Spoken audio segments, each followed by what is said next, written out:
Oke. Nah, jadi kalau soal sel, nah selalu diawali dengan cerita penemuan sel. Singkat aja, gue nggak mau terlalu banyak. Jadi penemuan sel ini dilakukan oleh si Robert Hooke ya, gitu. Jadi Robert Hooke adalah peneliti, kemudian dia ngelihat jaringan kambium gabus, gitu ya, jaringan kambium gabus yang ada di gandum gitu ya. Kemudian dia ngelihat gambarnya kayak gini, terus ini mengingatkan dia sama ruangan gitu ya atau kamar gitu ya yang ada di biara gitu ya, yang ada di biara. Nah, maka bahasa Latin dari kamar itu yang kita sebut sebagai cellula gitu ya. Nah, maka Robert Hooke di sini menawarkan satu konsep baru di biologi bahwa ada struktur kecil yang kita sebut sebagai sel kemudian. Oke ya. Nah, kemudian karena penelitian dari Robert Hooke ini, nah orang-orang eh, orang-orang kayak wah, gimana ya kalau kita lihat di yang lain gitu kan. Maka ada dua peneliti utama gitu ya, yaitu Schleiden sama Schwann, orang Jerman. Nah, Schleiden itu orang botani gitu ya, jadi dia penelitian tumbuhan. Schwann orang zoologi, dia penelitian hewan. Maka mereka akan ngamatin, Schleiden ngamatin tumbuhan, Schwann ngamatin hewan, gitu kan ya. Nah, kemudian mereka lihat kayak, oh, wow, ternyata ada sel gitu ya. Maka mereka mencetuskan bunyi dari teori sel, utamanya yang kedua awal, yaitu semua makhluk hidup tersusun atas sel, dan sel merupakan unit struktural dan fungsional terkecil makhluk hidup. Jadi ini adalah bentuk yang paling kecil, dan ini adalah struktur terkecil yang bisa menjalankan suatu fungsi atau suatu rangkaian reaksi, gitu ya. Nah, cuman masalahnya orang dulu nggak tahu gitu kan, sel itu dari mana sih? Orang mikir kayak, oh sel itu sesuatu yang nongol tiba-tiba gitu ya. Nah, maka ada peneliti lain namanya Rudolf Virchow gitu ya. Nah, kemudian dia ngamatin, oh ternyata sel itu membelah diri loh. Maka muncul poin yang ketiga, yaitu sel berasal dari sel sebelumnya, atau dalam bahasa Latin diterjemahkan menjadi omnicellula, e-cellula. Gitu ya, omni semua, kalau teman-teman ingat omnivora, ya kan ya, selula, sel, itu artinya X atau keluar. Gitu ya, jadi semua sel keluar dari sel atau semua sel berasal dari sel sebelumnya. Paham ya? Ini soal si teori sel. Oke, nah ngomongin soal sel, nah ini gue sengaja kasih materi pertamanya karena teman-teman harus tahu yang disebut sebagai eukariot dan prokariot, gitu ya.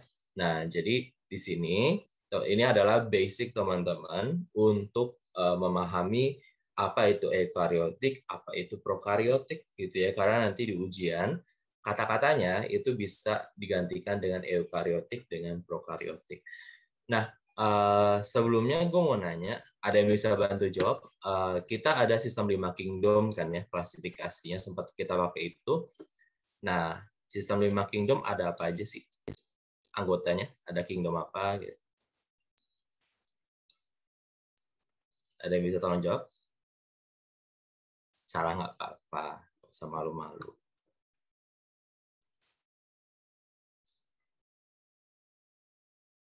Ada yang bisa? Sistem 5 kingdom?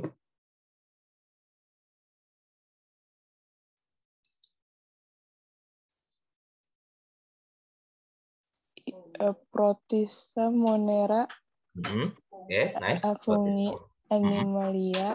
Animalia sama Plante ya. Oke ya. Thank you, Cit. Oke, panggilnya Citra ya atau Oli ya. Ya udah gue asumsikan Citra ya. Oke, jadi benar ya katanya Citra.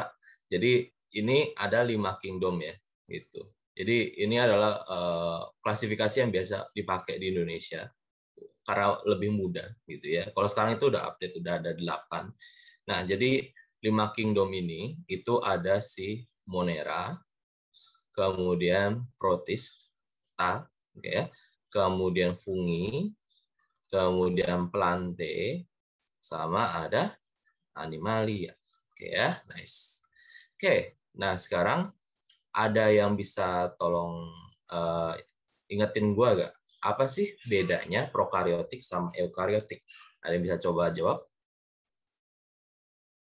Prokariotik sama eukariotik. Ada yang bisa? Prokariotik yang nggak ada intinya nggak sih? Iya, tadi ya dua-duanya benar ya jawabannya ya. Prokariotik nggak punya membran inti sel. Oke, thank you. Tadi gue nggak sempat lihat siapa sih, tapi thank you banget ya. Nah, jadi prokariotik lu lihat di sini nggak ada membran inti selnya, ya kan? Jadi ini inti sel nih. Jadi inti sel adalah pada dasarnya itu istilah umum di mana inti sel ini mengandung materi genetik, ya kan ya. Jadi lu mengandung DNA gitu. Nah, sekarang lu lihat perbandingannya. Ini si bakteri, yang kanan ini sel hewan pada umumnya. Jadi lihat nih, di sini nggak ada pembungkusnya kan ya. Dia di sini baru punya yang namanya membran inti. Gitu. Ini masih centang ya. Dia memiliki membran inti. Maka struktur ini secara keseluruhan kita boleh sebutnya adalah nukleus. Ya. Tapi yang area ini lu nggak bisa sebut ini nukleus karena nggak punya membran inti. Maka ini yang kita sebut sebagai nukleoid, gitu ya. Di mana kata oid ini artinya adalah mirip atau serupa, gitu ya. Bisa kita lihat contohnya misalkan rhizoid, gitu ya. Itu kan mirip sama akar, tapi nggak sepenuhnya akar. Paham ya? Nah, jadi kira-kira gitu ya, ini untuk pembeda dasarnya, gitu ya, di mana kalau prokariotik ini dikatakan dia tidak memiliki membran inti sel, gitu ya, membran inti. Sedangkan kalau eukariotik dia memiliki membran inti, oke ya. Nah, pro itu artinya sebelum, gitu ya, atau kario di sini artinya inti. Eu di sini artinya sejati. Jadi artinya eukariotik punya inti yang sejati, kalau prokariotik ini inti yang modelnya lama, gitu ya, yang mana nggak punya membran inti. Sip ya. Nah, jadi untuk prokariotik itu anggotanya siapa aja? Untuk prokariotik itu anggotanya adalah si Monera ya. Sedangkan untuk sisanya yang mana adalah si protista, gitu ya, sampai dengan animalia. Nah, ini dia sifatnya eukariotik. Paham ya? Jadi itu kalau misalkan ada soal dia bilang ciri-ciri sel prokariotik berarti itu mengacu pada bakteri gitu ya. Kalau misalkan ada soal misalkan kayak keanekaragaman berikut ini yang spesies prokariot yang mana, berarti itu lu cari yang bakteri gitu ya. Nah, kemudian basic selanjutnya itu adalah lu harus bisa ngebedain mana sel hewan, mana sel tumbuhan gitu ya. Yang tentu saja kalau kita lihat dari gambar, sel tumbuhan di sini tampak lebih kaku gitu ya. Tampak lebih kaku gitu ya. Karena apa? Karena memiliki dinding sel gitu. Sedangkan kalau untuk sel hewan dia nggak punya dinding sel, maka dia punya kecenderungan bentuk yang lebih berubah-ubah dibandingkan dengan dinding sel. Nah, ini sel tumbuhan yang kanan jelas ya, warna hijau untuk dibantu, kemudian yang kiri itu sel hewan. Nah, pertanyaan gua, ada yang ingat bahan dinding selnya tumbuhan apa? Bahan dinding selnya tumbuhan?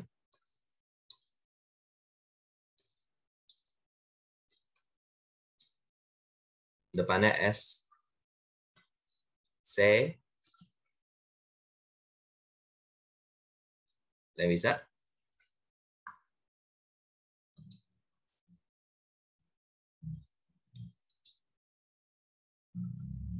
Selulosa. Iya, oke, thank you. Benar ya, selulosa ya. Nah, jadi ini adalah bahan dinding selnya.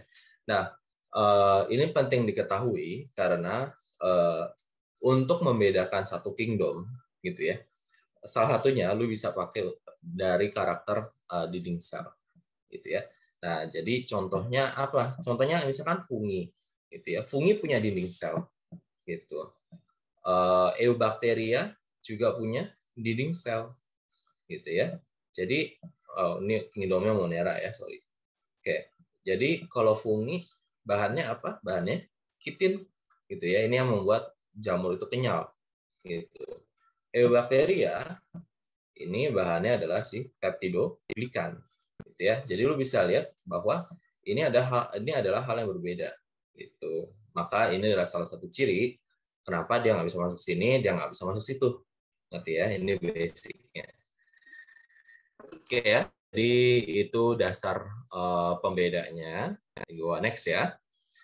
Nah, kemudian untuk awalan gitu ya, kita akan mempelajari struktur dari membran sel. Nah, tapi sebelumnya gitu ya, kita harus tahu dulu apa sih syarat gitu ya. Dia dikatakan sel gitu. Nah, dia dikatakan sel apabila dia punya struktur kayak gini gitu. Nah, jadi dia punya yang namanya membran sel ya. Kemudian dia punya yang namanya isi dari membran sel, yaitu istilah yang kita sebut sebagai protoplasma, gitu ya. Yang mana protoplasma ini terdiri dari sitoplasma dan struktur subseluler. Artinya apa struktur subseluler? Simpel aja, struktur di dalam sel, gitu ya. Berarti yang kecil-kecil. Berarti ini organel, Kak? Belum tentu, gitu. Jadi hati-hati sama penggunaan kata organel. Nah, ada yang bisa bantu gua? Ada yang bisa kasih contoh dari organel? Satu nggak apa-apa, banyak juga nggak apa-apa. Contoh organel apa aja?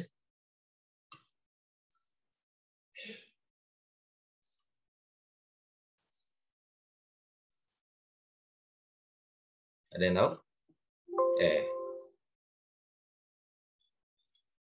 Contoh organel? Nggak ada. Ya, mitokondria. Oke, thank you Kalisya. Jadi benar ya, itu mitokondria. Kemudian yang lain kayak retikulum endoplasma, ya kan? Kemudian ada kloroplas. Nah, kadang di sekolah diajarin ini ada ribosom, gitu. Nah, tapi ribosom itu bukan organel sebenarnya. Nah, kenapa? Nah, kita lihat definisinya ya. Gue back lagi ke sini karena nanti bahasannya sama ini. Jadi, pengertian organel yang sebenar-benarnya itu adalah struktur subseluler yang dibungkus oleh membran, gitu. Nah, jadi organel adalah struktur subseluler yang dibungkus oleh membran. Nah, contohnya apa? Mitokondria, ya jelas ya, dia punya 2 membran malah. Kemudian lisosom, dia punya 1 membran. Nah, itu contoh organel. Tetapi, gitu ya, gitu. Yang perlu lu perhatikan adalah yang bukan organel atau yang tidak dibungkus oleh membran itu adalah ribosom. Itu ribosom nggak pernah tepat gitu ya disebut sebagai organel. Demikian juga untuk sitoskeleton atau rangkanya sel. Gitu. Nah, kenapa ini jadi hal yang penting? Karena ini basic kalian buat ngejelasin prokariot sama eukariot dengan lebih mudah lagi. Gitu. Nah, tapi disclaimer gitu ya, keterangan ada kalanya gitu ya, lu bakal menemukan soal yang menggunakan definisi organel yang benar-benar luas gitu. Jadi ada yang pakai organel itu ya bodoh amat dibungkus atau kagak ya pokoknya dia kecil ya udah dia masuk organel gitu ya. Jadi kalau kalian nemu soal yang kayak gitu ya pasrah aja, bukan pasrah sih, fleksibel gitu ya, fleksibel aja sama pengertiannya, paham ya? Nah jadi dari sini gitu ya. Pertanyaan gua, jadi kesimpulannya nukleus itu organel bukan? Ya, enggak? Iya. Ya, benar ya. Jadi nukleus adalah organel karena dia dibungkus oleh membran. Simpel kan? Nah, maka kesimpulannya adalah Maka cara gampang untuk mendefinisikan eukariotik adalah dia punya organel. Simpel banget. Kalau misalkan prokariotik, dia nggak punya organel. Udah, beres. Gitu. Berarti ribosomnya gimana? Ya ribosom ditemukan di keduanya, karena itu bukan suatu pengecualian. Paham kan? Gitu ya. Demikian juga untuk sitoskeleton. Tapi ya, itu. Nah, jadi ini cara yang lebih logis gitu loh. Jadinya lu nggak usah mikir kayak, oh prokariot ada ini gitu kan. Biasanya di list gitu kan bagian-bagiannya gitu. Paham ya? Jadi yang penting udah ngerti kayak gini. Oke, kita balik lagi. Nah, jadi syarat dari syarat dari sel itu adalah punya membran sel, punya isinya gitu ya. Nah, maka virus itu salah satu contoh yang bukan merupakan sel, ya kan ya? Dia aseluler. Kenapa? Dia nggak punya membran sel, ya kan? Dia punya kapsid. Kalau pernah dengar, ya kan? Dia nggak punya organel. Itu maka dia bukan disebut sebagai sel gitu. Karena dia di antara benda mati benda hidup kan. Gitu. Nah, kemudian yang selanjutnya itu adalah kita akan membahas tentang membran sel. Nah, untuk struktur dari membran sel di sini penyusun utamanya itu adalah si fosfolipid, gitu ya. Yang mana ini adalah gabungan senyawa dari bentuk ini, gitu. Maka bentuk kepala ini yang kita sebut sebagai bentuk fosfatnya, gitu ya. Kemudian ekornya dua ini itu adalah si lipidnya gitu. Jadi ada fosfat, ada lipid. Nah, jadi kalau lihat di sini di gambar, kita tahu bahwa membran sel di sini dia memiliki dua lapis fosfolipid, ya kan ya? Maka disebut sebagai fosfolipid bilayer. Ya, fosfolipid bilayer. Dia punya dua lapis fosfolipid. Nah, masih ingat ada sifat yang berlawanan gitu ya di sini terhadap interaksi dengan air ya kan ya, di mana kepala fosfat di sini bersifat hidrofilik gitu ya, artinya suka sama air, sedangkan kalau dia lipid atau lemak atau minyak logikanya dia nggak bisa bersatu dengan air ya, maka disebut sebagai hidrofobik. Maka perhatikan susunannya, yang menghadap ke lingkungan itu adalah kepala fosfat yang sifatnya hidrofilik. Ya logis lah ya, sehingga memungkinkan terjadinya pertukaran zat. Gitu ya. Nah, kalau misalkan di luarnya lemak, ya kagak bisa ada yang masuk gitu ya, karena ya di luarnya udah hidrofobik gitu kan. Nah, kemudian untuk di sini gitu ya, untuk di struktur membran sel kita bisa menemukan berbagai jenis protein gitu ya. Nah, yang besar-besar ini gitu ya, ada yang menancap sama ada yang di permukaan. Nah, itu namanya protein. Nah, kalau dia menancap gitu ya, menancap, maka ini yang kita sebut sebagai protein integral, itu bergabung, berintegrasi. Kalau ini adalah protein yang ada di permukaannya saja, maka disebut sebagai periferal gitu atau perifer. Jadi dia ada di bagian permukaan. Nah, sekarang di bagian protein integral atau protein secara umumnya, lu lihat dia bisa melakukan hubungan dengan si karbohidrat gitu ya. Jadi ini karbohidrat. Jadi ini gugus karbohidrat. Oke ya. Nah, gugus karbohidrat ini bisa bersatu dengan protein. Nah, gabungannya ini yang kita sebut sebagai gliko, mengacu pada karbohidratnya, dan protein. Gitu ya. Jadi ini namanya glikoprotein.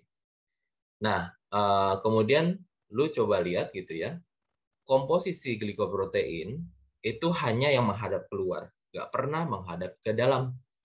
Nah, pertanyaannya adalah, kenapa ada yang menghadap keluar, kenapa glikoprotein itu hanya ditemukan di yang menghadap keluar? Nah, ini lu lihat hubungannya gitu ya dengan fungsinya. Emang fungsinya apa sih glikoprotein? Nah, sebelumnya gitu ya, kita lihat yang ini dulu deh, yang lebih simpel. Di sini ada protein integral yang mirip kayak momogi tahu ya, snack yang isinya kopong itu. Nah, lu lihat di sini punya saluran kan, maka ini fungsinya adalah untuk transport zat gitu, sebagai saluran gitu ya. Nah, kemudian gimana dengan si glikoprotein yang kayak gini gitu. Nah, untuk yang glikoprotein ini fungsinya itu kita sebutnya adalah penanda antigen gitu. Nah, jadi maksudnya apa sih penanda antigen? Jadi penanda antigen itu semacam kayak KTP gitu ya. KTP atau identitasnya sel. Gitu. KTP atau identitasnya sel. Semua sel di tubuh kita itu punya yang namanya penanda antigen. Nah, ini yang akan menjawab pertanyaan gitu ya. Misalkan kenapa sih virus tumbuhan cuma nyerang tumbuhan? Kenapa sih virus hewan cuma nyerang hewan? Gitu. Karena pada dasarnya ketika virus mau menyerang sel gitu ya, dia harus mengenalin dulu apa sel yang dia serang. Gitu. Ngerti ya? Nah, demikian juga dengan pertanyaan, kenapa sih virus penyebab COVID-19 itu kebanyakan berdampaknya di paru-paru? Nah, ini bisa dijelaskan dengan adanya penanda antigen, gitu kan? Nah, ini kan lagi kita alamin ya, gitu. Nah, jadi kenapa virus penyebab COVID-19 atau SARS-CoV-2 itu nyerangnya kebanyakan di paru-paru? Karena di paru-paru, di situ banyak sekali penanda antigen yang namanya tipe ACE2 yang dikenali sama si virus. Gitu. Paham ya? Makanya dia banyaknya di paru-paru kenanya. Berarti SARS-CoV-2 itu adalah virus yang menyerang pernapasan. Tapi kalau misalkan lu bandingin gitu ya, lu bayangin gitu. Kenapa sih di varian Delta gitu ya, varian Delta yang baru ini gitu ya, atau SARS-CoV-2, di situ ada gejala di mana salah satunya adalah diare. Karena di pencernaan ternyata juga ditemukan ada reseptor atau penanda antigen tipe ACE2. Maka virus bisa berinteraksi sama sel itu. Paham ya? Nah, jadi ini pentingnya suatu sel itu punya identitas. Gitu. Demikian juga dengan kasus misalkan kayak gini. Kalian tahu ya, kalau mungkin kalian pernah dengar, kalau orang dapat donor organ, itu ada kalanya dia tubuhnya nggak bisa nerima atau ditolak gitu kan ya. Jadi misalkan cerita gue kecelakaan gitu ya, terus gue dapat donor dari orang lain. Nah, belum tentu gue itu selamat. Kenapa? Karena organnya bisa ditolak gitu. Kenapa? Karena sel gue gitu kan sama sel dia kan beda identitasnya gitu. Jadi ketika tubuh menerima sesuatu yang berbeda itu dan dia nggak terima, maka dia akan dianggap sebagai benda asing gitu. Maka dia akan diserang. Maka ada proses penolakan organ gitu. Jadi biasanya kalau orang mau dikasihkan donor organ, antibodinya diturunin dulu. Maksudnya imunitasnya diturunin dulu pakai suatu senyawa kimia gitu. Nah, ini juga yang membuat tubuh kita berfungsi dalam hal imun gitu. Jadi misalkan ada bakteri atau virus yang masuk ke tubuh kita, nah tubuh itu langsung udah bereaksi. Kenapa? Karena tubuh itu ngebaca antigennya. Loh kok ini asing gitu ya, loh kok ini beda banget. Nah, kalau ini beda, gue serang aja. Kayak gitu kira-kira. Paham ya? Jadi itu pentingnya penanda antigen, dan ini alasan kenapa glikoprotein itu posisinya di luar. Karena dia sebagai pengenalan. Logis ya? Nah, jadi ingat gitu ya, ketika lu belajar biologi, suatu struktur itu punya bentuk seperti itu atau posisi seperti itu karena berkaitan sama fungsinya. Gitu ya. Kenapa jantung letaknya di tengah, kenapa bentuknya seperti ini, kenapa ototnya lebih tebal dan sebagainya, itu karena ada berkaitan sama fungsinya. Gitu ya. Oke, nah kemudian kita bisa lihat di selain di membran sel, di sini ada kolesterol. Nah, kolesterol itu adalah golongan lemak gitu ya, fungsinya untuk mengatur gitu ya, mengatur kekakuan dari sel gitu. Jadi dalam kondisi suhu ruang, lemak itu lebih cair ya kan ya, dalam kondisi dingin, membran sel akan lebih kaku gitu. Lemak itu kan lebih kaku, logis ya. Nah, maka dari segala hal informasi yang kita dapat, struktur dari membran sel itu punya model gitu ya yang kita sebut sebagai fluid mosaic gitu. Ini adalah sifat yang unik dimiliki sama membran sel. Kenapa? Pertama, dia itu sebenarnya cairan gitu ya, maka sebutnya fluid. Nah, jadi kalau lu bayangin membran sel itu kurang tepat sebenarnya kalau lu bayangin itu kayak balon isinya air. Karena membran balon itu nggak gerak-gerak. Pada dasarnya sebenarnya membran sel itu akan selalu bergerak-gerak gitu. Dia makanya disebutnya fluid. Mosaik kenapa? Karena kandungan berbagai macam zat kimia yang ada di membran sel. Ada protein integral, ya kan ya, ada yang glikoprotein, kandungan kolesterol itu akan berbeda sehingga akan membentuk suatu pola seperti mosaik, gitu ya. Maka disebut sebagai fluid mosaik. Paham ya? Oke. Nah, jadi fungsi dari membran sel pada dasarnya ya logikanya gitu kan itu adalah untuk melindungi isinya gitu ya. Nah, tetapi tadi lu juga tahu gitu ya bahwa yang namanya membran sel itu akan melalukan suatu zat gitu ya. Contohnya kayak protein integral. Nah, maka salah satu fungsi dari membran sel itu adalah untuk mengatur gitu ya. Untuk mengatur zat yang keluar dan masuk sel. Jadi nggak boleh sembarang zat yang keluar masuk gitu. Nah, gimana sih cara sel itu, gimana sih cara si zat itu bisa keluar masuk? Nah, maka ini dijelaskan dengan kita memahami transportasi zat pada sel. Nah, pada dasarnya karena sifat ini dia itu mengatur zat yang keluar dan masuk sel, maka sifat dari membran sel selain dia fluid mosaik, secara fungsi dia disebut sebagai selective permeable. Itu permeable. Nah, ada yang tahu nggak permeable itu artinya apa?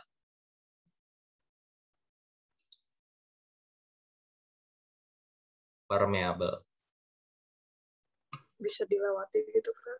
Iya, benar. Thank you ya. Jadi permeable itu artinya bisa ditembus atau bisa dilewatin dari kata permeate bahasa Inggris gitu ya, artinya tembus. Maka permeable itu artinya bisa ditembus. Jadi kalau lu ketemu kata impermeable, dia berarti nggak bisa ditembus ya kan ya, kayak possible dengan impossible gitu. Jadi kalau lu lihat di sini selective permeable, jadi dia bisa melalukan suatu zat, tetapi dia akan pilih-pilih gitu ya, sesuai sama yang tadi gue jelasin ya.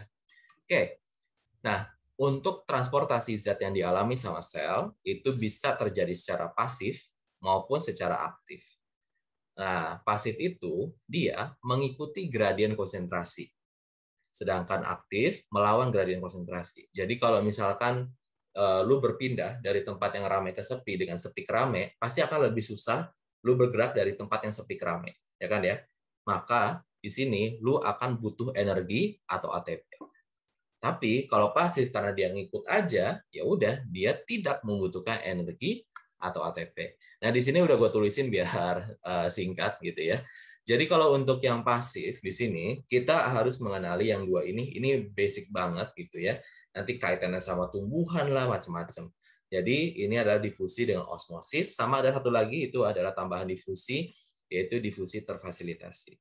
Kemudian untuk transport aktif kita ada 3, pompa ion, kotransport, dan endoeksositosis. Nah, yang penting ini kita tahu temanya aja, gitu ya. Yang penting tahu sebutannya apa. Oke, sama ciri-cirinya. Kita mulai dengan membahas difusi osmosis. Nah, tapi sebelum lu paham soal difusi osmosis, lu harus tahu konsep dari tonisitas atau yang disebut sebagai konsentrasi. Ya. Nah, di sini ada kata solution, gitu ya. Solution itu artinya adalah larutan. Itu. Nah, larutan itu adalah penggabungan antara zat terlarut ditambah dengan pelarut. Nah, maka kalau misalkan gue mau bikin air gula, siapa zat larutnya, siapa pelarutnya? Ada yang bisa jawab? Larutnya air atau larutnya gula? Ya, thank you. Jadi zat larutnya adalah si gula, gitu ya. Pelarutnya adalah air, gitu ya. Kalau di sini di diagram, di situ ada istilah solvent sama solute. Kalau zat larut itu solute, gitu ya. Kalau pelarut itu solvent. Nah, jadi kalau kita ngomongin konsentrasi, gitu ya. Jadi kita ngomongin berapa banyak, gitu. Kita ngomongin berapa banyak sih kandungannya? Kandungan dari apa? Kandungan dari zat larut dan pelarutnya, gitu. Sehingga kita dapat menyebutkan kondisi konsentrasinya. Kondisi konsentrasinya di sini biasanya di biologi kita pakai istilah seperti hipertonis, kemudian hipotonis, dan isotonis. Nah, gue bisa sederhanakan, hipertonis di sini artinya pekat, hipotonis di sini artinya lebih ke encer, gitu ya. Nah, tetapi ketika kita ngejudge dia itu pekat atau encer, lu harus ngebandingin kan, gitu. Kayak lu bilang ini suatu besar atau kecil, lu harus bandingin ini sama benda lain, gitu. Nah, maka gitu ya, ini akan berlaku jika ini ada pembandingnya, gitu. Nah, jadi hipertonis itu apa sih? Hipertonis adalah keadaan di mana dia zat larutnya banyak, gitu ya. Sedangkan pelarutnya sedikit. Sedangkan kalau hipotonis, di sini kebalikannya. Zat pelarutnya sedikit, pelarutnya banyak. Gitu. Nah, jadi misalkan gitu ya, yang tadi gue bilang, kenapa harus ada pembanding? Kalau misalkan gue bilang air gula itu belum tentu hipertonis maupun hipotonis. Itu. Lo harus tahu pembandingnya itu siapa. Jadi, kalau misalkan gue bilang air gula sama air, ya jelas air gula lebih hipertonis dibandingkan air. Paham ya? Nah, kemudian kalau misalkan gue bilang air gula, tadi kan lebih hipertonis ya, dibandingkan sama air. Nah, sekarang gimana kondisinya kalau gue bilang air gula yang dibikin dari 5 sendok gula sama 20 sendok gula? Ya jelas, dia akan posisinya berubah jadi hipotonis. Paham kan ya? Nah, jadi makanya penting untuk tahu masalah pembandingnya apa. Nah, kalau yang dibandingkan itu sama, maka ini yang kita sebut sebagai isotonis. Gitu. Sip ya. Nah, kemudian sebelum kita mulai di sini kita ada istilah yang umum dipakai di soal itu Aquades. Ada yang tahu Aquades itu apa? Ini biasa di praktikum pakai ini. Air murni, Kak. Ya, Air benar. distilasi. Ya, air distilasi, benar. Nah, jadi Aquades itu adalah air distilasi ya, atau bahasa Indonesia laginya itu adalah suling, gitu ya, air suling. Nah, jadi lu kan tahu ya, yang biasa lu itu namanya air mineral. Kenapa air mineral? Ya karena mengandung mineral gitu. Nah, dalam praktikum, lu pengen mereaksikan sesuatu, lu pengen pakai air yang murni, maka ada proses untuk menarik mineralnya sehingga lu dapat air murni atau namanya Aquades. Paham ya? Jadi kalau kita bandingin air biasa sama Aquades, Aquades itu pasti lebih hipotonis atau lebih encer. Oke ya? Aman ya? Jadi ini istilah umumnya. Oke. Nah, kita masuk ke sini. Nah, kita masuk ke difusi, yaitu perpindahan dari hiper ke hipo, tapi dengan catatan dia akan menuju kesetimbangan. Nah, misalkan lu bandingkan gitu ya antara tinta sama air. Jelas, tinta itu sifatnya lebih hiper gitu ya. Air itu sifatnya akan lebih hipo. Maka ketika tinta diteteskan ke air, nah molekul tinta itu akan menyebar ke seluruh wadah. Gitu. Jadi ketika molekul ini tersebar, maka dikatakan mencapai kesetimbangan. Paham ya? Nah, untuk difusi di sini nggak cuman terjadi untuk sesuatu yang cair, bisa juga yang gas. Misalkan gue pakai parfum di pojok ruangan, lu di pojok ruangan lainnya, gitu ya. Nah, lama-lama lu bisa ngecium parfum gue. Nah, kenapa? Karena molekul odor yang ada di parfum itu akan menyebar ke seluruh ruangan. Itu namanya difusi, ya kan ya. Lu bayangin parfum sama udara ruangan, ya jelas lebih hipertonis yang parfum. Paham ya? Nah, jadi ini adalah difusi gitu. Lu bisa lihat di animasinya, ya kan ya. Dari satu titik dia akan menyebar ke segala arah atau mencapai kesetimbangan. Nah, kalau di tubuh manusia, difusi itu contohnya apa? Ada yang pernah ingat? Ada yang ingat? Sorry. Difusi di tubuh manusia.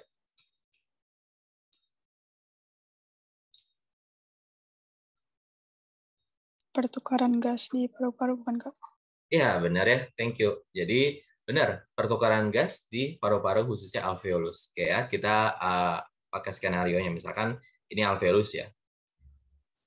Nah, kemudian alveolus kan dekat sama kapiler darah atau pembuluh darah kecil. Nah, kayak gini ya. Misalkan aliran darah ke sana. Itu. Berarti dia baru saja dari tubuh nih. Gitu. Nah, ketika darah dari tubuh baru aja keliling-keliling, artinya dia baru ngebagiin oksigen, ya kan ya? Maka kadar oksigen di pembuluh darah ini berarti minim kan, turun kan, sedikit. Terus lu ngirup, gitu kan? Maka lu dapat oksigen baru kan? Berarti kadar oksigennya tinggi kan, tekanannya. Maka dia akan berpindah dari yang tinggi ke rendah, difusi, ya kan? Nah, jadi ini adalah contoh untuk difusi. Demikian juga untuk karbon dioksidanya. Di sini karbon dioksidanya tinggi karena baru aja ngambil kembaliannya. Nah, di sini kadar karbon dioksida itu rendah, maka pindah difusi, pindah ke alveolus, menghembusin. Gitu. Paham ya? Jadi pertukaran gas yang terjadi di alveolus itu adalah contoh dari difusi ya. Oke, kira-kira itu. Nah, kemudian difusi yang kadang jarang dibahas itu adalah difusi yang spesial yang kita sebut sebagai difusi terfasilitasi atau terbantukan atau dipermudah. Nah, coba dinotis kata dipermudahnya gitu. Jadi sebenarnya molekul ini gitu ya, gue bilang ini molekul ya, molekul hijau ini sama si biru sebenarnya bisa aja lewat langsung membran sel, bisa langsung passing through gitu ya. Nah, tapi ada protein integral yang spesial untuk memandu mereka untuk berpindah gitu. Nah, ini protein integral kan ya pasti ya. Nah, protein integral di sini ada dua tipenya. Ada yang kayak momogi yang gue bilang, itu yang kita sebut sebagai kanal atau channel gitu ya, atau saluran. Kemudian ada yang sistemnya kayak pintu buka tutup gitu. Itu yang kita sebut sebagai protein carrier gitu.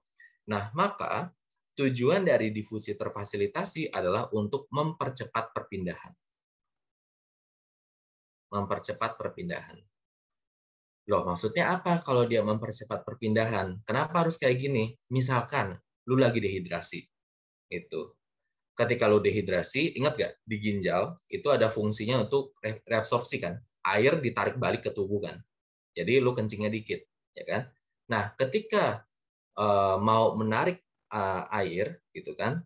Nah, maka sel itu akan mengeluarkan protein integral sebanyak-banyaknya untuk mengalirkan air masuk balik ke sel, masuk balik ke tubuh gitu. Nah, itu contohnya kegunaan dari difusi terfasilitasi. Bayangin kalau dia nggak ada si siapa?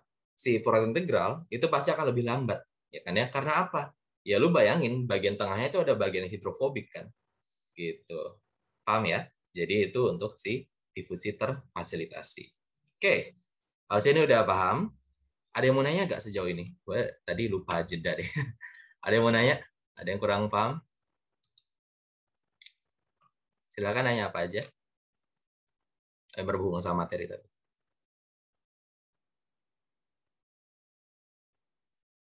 Ya?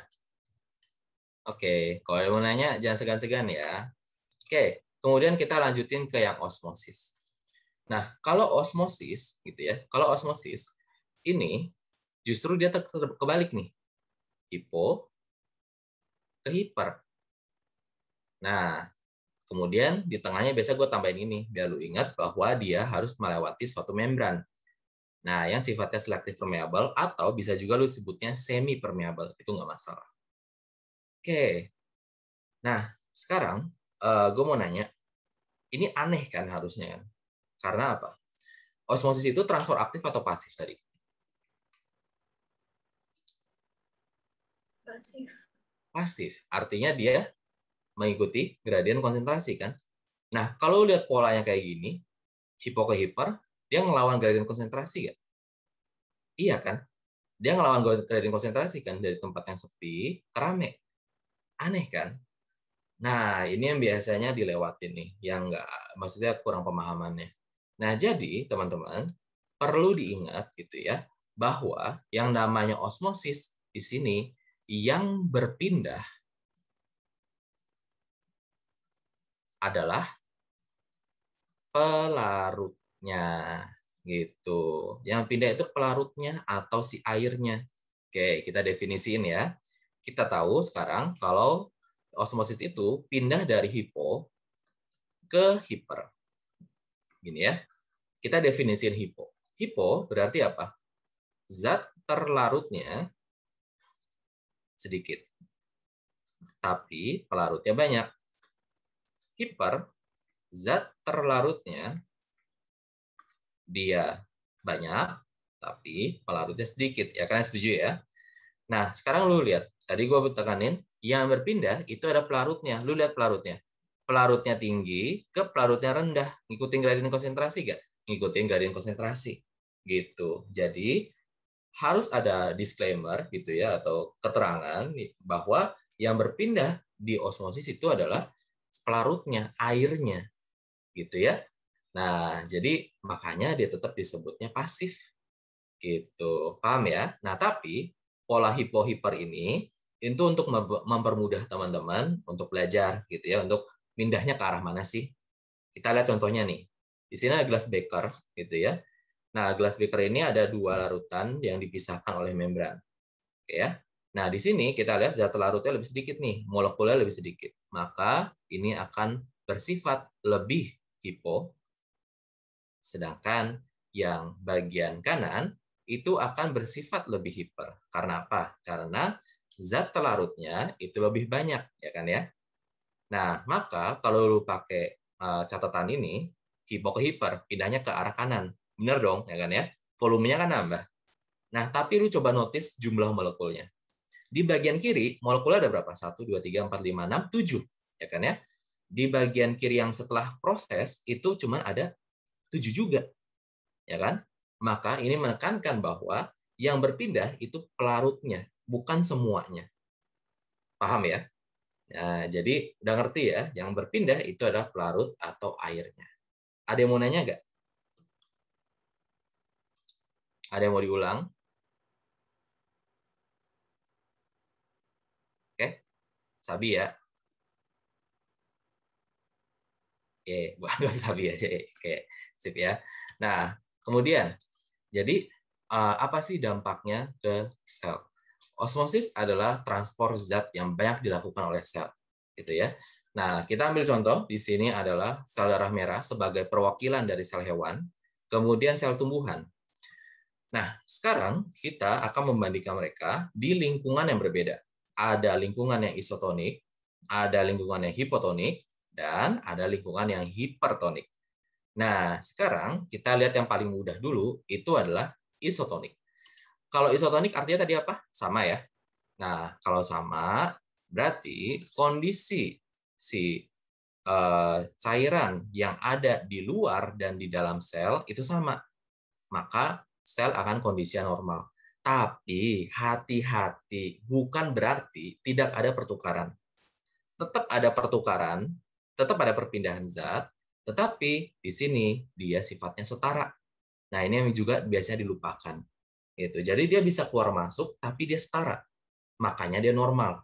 Itu. Jadi nggak mungkin airnya itu nggak keluar masuk, karena ingat sifat membran sel itu adalah selective permeable, ya kan ya, dia bisa melalukan. Gitu. Demikian juga untuk sel tumbuhan, keluar masuknya sama gitu. Maka selnya biasa-biasa aja, B aja gitu. Tapi kalau kita bandingkan dengan yang hipotonik, nah beda lagi ceritanya. Di sini anggaplah sel yang sebelumnya. di sini di luarnya hipotonik, di dalamnya otomatis lebih hipertonik. Ya kan? Osmosis tadi pindah kemana? Dari hipo ke hiper. Maka air itu akan masuk terus-menerus ke dalam sel.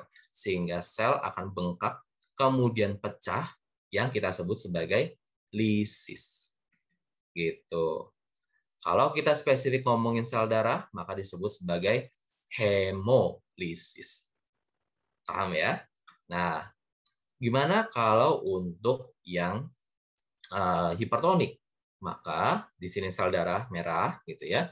Di luarnya lebih hiper, otomatis di dalamnya lebih hipo.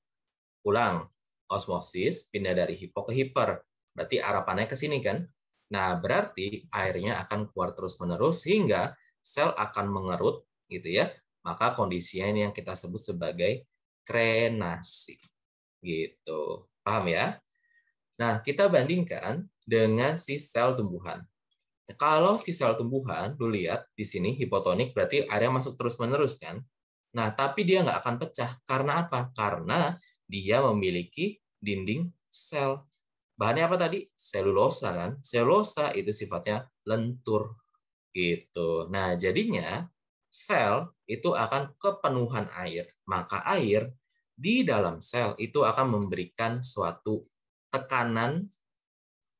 Kalau di fisika namanya apa? Istilahnya tekanan yang ditimbulkan oleh air. Ayo, kan kalian ujian ada fisika.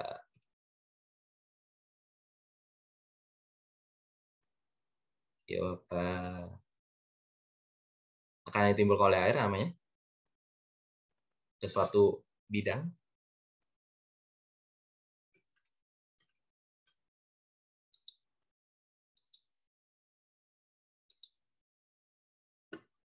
Gimana?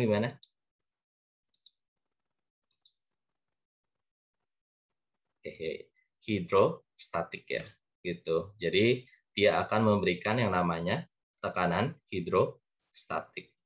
Kalau di biologi, tekanan hidrostatik kita sebutnya tekanan turgor, gitu. Maka ketika sel terdorong oleh tekanan turgor, maka dia akan gembung atau yang kita sebut sebagai turgid, terdorong air. Paham ya? Nah, dia nggak pecah karena ada dinding selnya. Kalau untuk yang kondisi hipertonik gitu ya, nah airnya dia keluar terus-menerus, tapi bedanya dia punya dinding sel yang di sini. Maka karena airnya keluar terus-menerus, maka membran sel gitu ya. Membran sel ini akan lepas gitu ya. Akan lepas dari dinding sel. Gitu. Kondisi ini yang kita sebut sebagai plasmolisis. Paham ya? Jadi bedakan lisis biasa dengan plasmolisis. Oke, nah sekarang pertanyaan gue, kalau misalkan gue mau bikin cairan infus, kan infus nggak mungkin isinya aqua doang kan, maksudnya air gitu kan. Tapi lu bisa isinya kayak macam-macam mineral, macam-macam gula gitu. Nah, jadi menurut lu, infus yang dibuat itu kondisinya harus isotonis, hipotonis, atau hipertonis?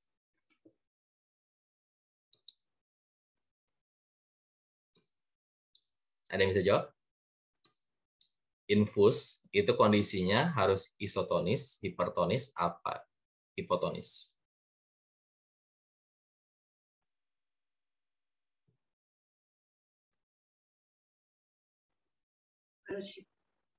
Harus? Kondisinya? Tadi sorry nggak kedengaran. Isotonik bukan? Iya benar ya, isotonik ya. Gitu biar selnya nggak kenapa-kenapa ya benar gitu. Kalau makanya nggak boleh sembarang masukin cairan gitu ya ke dalam tubuh gitu. Jadi kondisinya harus isotonik. Nah, demikian juga kalau misalkan tumbuhan gitu ya.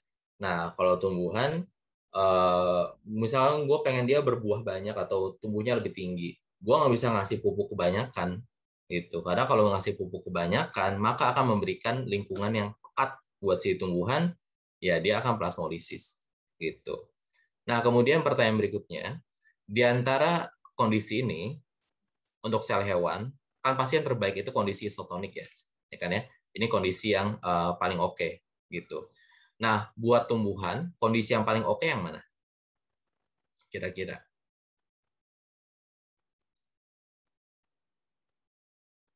Kondisi yang paling oke buat tumbuhan yang mana? Kondisi iso, hipo, atau hiper? Iso. Kondisi yang hipo justru, gitu ya. Nah, jadi kondisi iso justru di sini kondisinya dia akan lebih, selnya itu akan lebih lembek, gitu ya. Lembek atau bahasa Inggrisnya flaccid, gitu ya, kayak lemes-lemes gitu. Nah, jadi kenapa sih tumbuhan kalau dikasih air dia tegak, gitu? Karena selnya itu dia saling dorong, gitu. Makanya kondisi yang terbaik adalah hipotonik. Kalau misalkan dia kondisinya isotonik, dia agak layu gitu loh. Nah, kalau yang kondisi hipertonik ya udah layu banget gitu. Karena selnya bisa saling dorong, karena rongganya bertambah banyak kan, bisa saling gencet, makanya lama-lama tumbuhan itu bakal kayak gini kan layunya. Gitu ya. Jadi beda ya antara sel hewan sama sel-sel tumbuhan. Oke, bisa ya? Ada yang mau ditanyain nggak? Semoga paham ya. Nah, kita lanjut ya. Nah, untuk transfer aktif di sini, yang penting kalian notice apa sih kata kuncinya. Pompa ion, jelas dia akan melibatkan ion. Itu ion adalah unsur yang bermuatan, misalkan Na+ dengan K+, gitu. Jadi ketika Na+ sama K+ mau keluar masuk, maka dia harus menggunakan sistem pompa ion. Contohnya pompa Na+, K+, simple kan? Gitu. Jadi lu bisa notice, oh ya, dia ada perpindahan ion, ya udah itu namanya pompa ion. Simple ya. Gue next ya langsung ya. Kan gue udah bilang simple. Nah, kemudian co-transport itu merujuk pada transportasi yang dibantu. Ingat kata co refers to sesuatu yang dibantu. Misalnya kayak co-founder, ya, cooperation. Nah, jadi transportasi yang dibantu. Contohnya apa? Misalkan sukrosa mau masuk ke dalam sel. Ketika sukrosa mau masuk ke dalam sel, gitu ya, dia dibantu sama H+. Itu namanya co-transport. Selesai. Nah, kemudian yang selanjutnya itu adalah endoeksositosis. Kalau endoeksositosis di sini, yang perlu lu perhatikan adalah terbentuknya struktur khusus yang kita sebut sebagai vesikel. Nah, vesikel ini atau kantung gitu ya. Nah, ini punya bahan yang sama kayak si membran sel. Ya enggak? Ya kan? Nah, maka ketika dia menghampiri dan nemplok gitu ya, maka dia akan bisa bergabung. Itu. Jadinya konten dari di dalam kantung ini bisa keluar. Demikian juga sebaliknya. Kalau ada zat yang mau masuk, dia bisa dilekuk membrannya terus kayak dicubit gitu, dilepas. Itu ya, lu dapat vesikel yang baru. Nah, arahnya bisa keluar, berarti exo ke dalam endo. Simpel kan? Oke ya. Jadi kata kuncinya itu adalah si terbentuknya si vesikel. Paham ya? Nah, kemudian untuk yang selanjutnya itu adalah bentuk dari si bentuk dari si endositosis. Kalau bentuk dari endositosis di sini kita bisa bedakan. Di sini ada yang kita sebut sebagai fagositosis, kemudian pinositosis. Fago itu artinya adalah makan. Sedangkan pino di sini artinya adalah minum. Gitu. Jadi, ketika misalkan sel darah putih gitu ya, mengonsumsi bakteri yang menyerang tubuh kita, itu namanya fagositosis. Karena yang dia makan adalah partikel yang padat dan besar. Gitu. Nah, dia makanya bikin vesikel ya, gini kantong gini. Istilahnya ada banyak, tapi salah satu yang umum itu vesikel. Kemudian kalau dia memasukkan suatu cairan, maka disebutnya pinositosis. Paham ya? Jadi ini salah satu bentuk dari si endositosis. Oke, kira-kira itu untuk penjelasannya. Yang transport ya, jadi udah ngerti ya. Jadi transport zat, sekali lagi gue reminder, yang aktif itu ada pompa ion, ada co-transport, ada endoeksositosis, gitu ya. Pompa ion dicirikan dengan adanya ion, co-transport berarti dibantu, endoekso ada terbentuknya kantung atau vesikel, gitu ya. Kemudian kalau pasif, lu ketemu ada difusi sama osmosis yang umum, difusi hiper ke hipo, osmosis hipo ke hiper. Tapi yang pindah itu adalah airnya. Itu ya kita udah bahas ya tadi. Oke, Jadi transportasi zat sudah selesai. Nah, sekarang kita akan mempelajari struktur dari sel-sel secara umum. Nah, di sini gue akan jelasin beberapa hal yang penting berkaitan dengan struktur ini, gitu ya. Nah, jadi untuk si yang utama, gitu ya, kita tahu ada yang namanya nukleus ya, nukleus atau inti sel. Nah, nukleus ini dia akan berisi materi genetik. Nah, nanti kalian kayaknya belum nyampe ya substansi genetik gitu ya. Nukleus itu akan berisi DNA gitu. Jadi DNA itu kayak manual book-nya kita yang membuat kita kayak kita gitu. Jadi yang bikin ya Alek kayak Alek ya karena DNA gue kayak gini gitu. Manual book-nya itu disimpan di setiap sel gitu ya. Nah, maka karena ini bersifat instruksi gitu ya atau manual book, maka di dalam buku-buku secara umum nukleus akan bertugas untuk mengatur gitu, mengatur aktivitas dari sel gitu.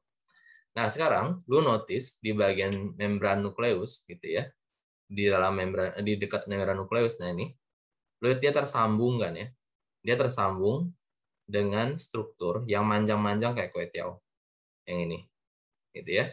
Nah, ini adalah si retikulum endoplasma. Nah, kemudian lu lihat yang di bagian ini gitu ya. Ini juga retikulum endoplasma gitu. Jadi seperti yang mungkin lu ingat, mungkin ingat ya gitu ya di kelas 11 sorry. Nah, retikulum endoplasma itu lu ada yang kasar, ada yang halus. Ya, yang bagian ini ya. Jadi lu bisa lihat dia tersambung nih. Gitu. Nah, kita next ya. Yang ini aja. Nah, jadi lu lihat bahwa membran dari retikulum endoplasma itu dia tersambung gitu ya dengan membrannya nukleus gitu. Nah, jadi tadi kayak yang gue bilang retikulum endoplasma itu ada dua jenis. Ada retikulum endoplasma yang halus gitu ya. Kemudian ada yang kasar. Nah, bedanya apa sih antara kasar sama halus? Nah, karena adanya penempelan ribosom gitu ya. Nah, ingat di sini gue bilangnya nempel ya, bukan pasti ada gitu, Kak. Jadi maksudnya apa? Ribosom itu bisa lepas tempel gitu.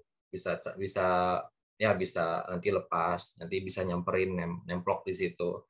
Nah, jadi perbedaannya itu adalah area halus di sini dia tidak memiliki ribosom yang menempel, sedangkan kalau kasar itu dia punya ribosom yang menempel. Secara struktur juga beda ya kan ya. Kalau yang kasar dia lebih mirip kue tiaw. Gue biasanya bilang kayak gitu untuk mempermudah. Gitu ya. Jadi dia lebih mirip kue tiaw, lebih gepeng-gepeng dibandingkan dengan si halus gitu. Nah, untuk tahu fungsi area halus dan area kasar, lu harus tahu fungsi ribosomnya gak? Karena ada ribosomnya ya kan ya. Nah, jadi apa sih fungsi dari ribosom? Simpel aja. Ribosom punya satu fungsi yang khusus itu disebut sebagai sintesis protein. Gitu. Untuk membuat protein. Nah, nanti kalian bakal nyampe satu bab khusus yang akan menjelaskan bagaimana protein itu dibentuk menggunakan manual dari DNA. Gitu ya. Jadi kan mungkin bab 1 kalian ada pertumbuhan perkembangan, ya kan ya. Bab 2 itu metabolisme, bab 3 kalau nggak salah itu substansi genetika, nanti kalian belajar ini. Gitu gimana DNA itu akan menginstruksikan sel membuat suatu protein. Nah, ini detailnya kayak gini kira-kira. Tapi gue pakai yang umum dulu aja penjelasannya. Ribosom itu akan sintesis protein. Pokoknya itu tahu dulu. Nah, yang perlu lu lihat di sini adalah si ribosom itu kayak roti burger. Di sini lu bisa ketemu ada subunit yang besar dengan subunit yang kecil. Nah, lu lihat dia nggak ada membran. Maka lu nggak bisa sebut dia sebagai organel. Retikulum tadi ada membran, ya kan ya? Maka lu bisa sebut dia sebagai organel. Nah, kenapa sih protein ini penting sampai dibahas jadi satu bab gitu ya? Dan bahkan ini adalah judul besar untuk penelitian genetika gitu. Jadi mungkin teman-teman yang tertarik gitu ya di bagian penelitian. Nah, ini adalah jenis penelitian yang lagi ngehits gitu ya karena levelnya molekuler gitu, mainnya protein dan sebagainya. Nah, Jadi karena protein itu kayak yang lu pernah dengar, itu adalah zat pembangun tubuh gitu. Di sini lu bisa nemuin protein yang sifatnya struktural. Kemudian lu bisa nemuin juga protein yang sifatnya fungsional gitu. Kalau dia protein yang sifatnya struktural, berarti dia menyusun suatu struktur. Itu. Misalkan apa? Protein integral, ya kan? Kemudian lu juga tahu misalkan ada kolagen. Itu kan lu tahu kan ya, mungkin cewek-cewek lebih tahu ya, yang kolagen itu buat apa, mengenyalkan kulit dan sebagainya gitu kan. Nah, itu kan struktur gitu. Dia jaringan ikat kalau pernah ingat gitu. Nah, kemudian bagaimana dengan protein fungsional? Berarti dia akan menjalankan suatu reaksi gitu. Contohnya apa? Contohnya beberapa hormon gitu. Beberapa hormon itu dibentuk dari protein. Dan kalau kalian udah masuk ke metabolisme, enzim itu kandungan utamanya adalah protein gitu. Nah, jadi ini pentingnya gitu ya. Kenapa dia disebut zat pembangun tubuh? Karena dia akan melaksanakan banyak hal gitu. Paham ya? Nah, maka kalau kita balik lagi ke sini gitu ya. Kalau kita balik lagi ke RE halus, RE kasar, berarti RE kasar karena dia punya ribosom, maka dia gunanya untuk sintesis protein. Logis kan? Nah, maka kalau dia nggak punya ribosom, berarti dia untuk sintesis non-protein. Contohnya apa? Berarti contohnya adalah sintesis lemak atau lipid. Gitu. Contohnya buat apa lipid? Contohnya hormon. Gitu. Makanya tadi gue bilang beberapa hormon kan. Karena ada hormon yang dibentuk sama lemak. Contohnya apa? Contohnya misalkan pernah dengar testosteron, gitu ya. Kemudian estrogen. Nah, lihat deh kata-katanya. Steron, gitu kan ya. Nah, ini adalah contoh hormon kelamin. Gitu. Hormon kelamin dibuat dari steroid atau sterol atau turunan dari lemak. Gitu. Paham ya? Nah, kemudian selain dia untuk bikin hormon, dia akan juga membantu pembentukan membran sel. Karena lu udah tahu tadi membran sel itu kandungannya adalah lipid, ya kan? Nah, gitu ya. Nah, sekarang yang jadi pertanyaan selanjutnya adalah kalau lu gambar sel secara umum di diagram gitu ya. Ini nukleus, kemudian ini retikulum endoplasma yang kasar biasanya. Kemudian ini yang aneh bentuknya itu adalah siang halus gitu. Terus lu ketemu di sini ada ribosom juga nih di sekujur sitoplasma.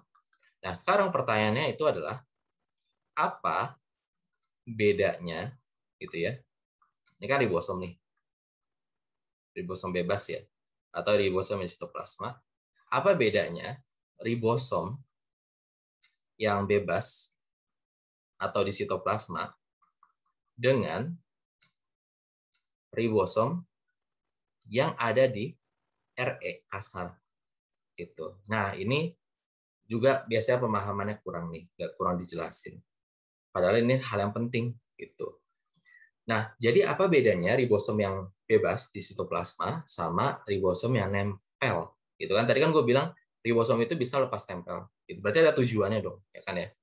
Nah, ini kaitannya nanti sama satu sistem yang melibatkan badan Golgi. Nah, kita bahas dulu badan Golgi ya.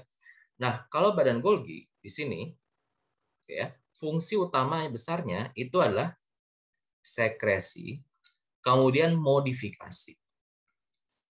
Kalau lu pernah belanja pakai all shop, gitu kan, mau lu pakai Shopee atau Tokped, gitu kan, ketika barang dikirim dari seller, gitu kan, maka barang itu nggak akan nyampe langsung ke lu kan, tapi barang dari seller itu akan nyampe ke warehouse kan, ke gudang gitu, ke diskup atau apa bla bla bla. Nah, tujuannya apa? Buat kasih label ini dan itu, ya kan ya.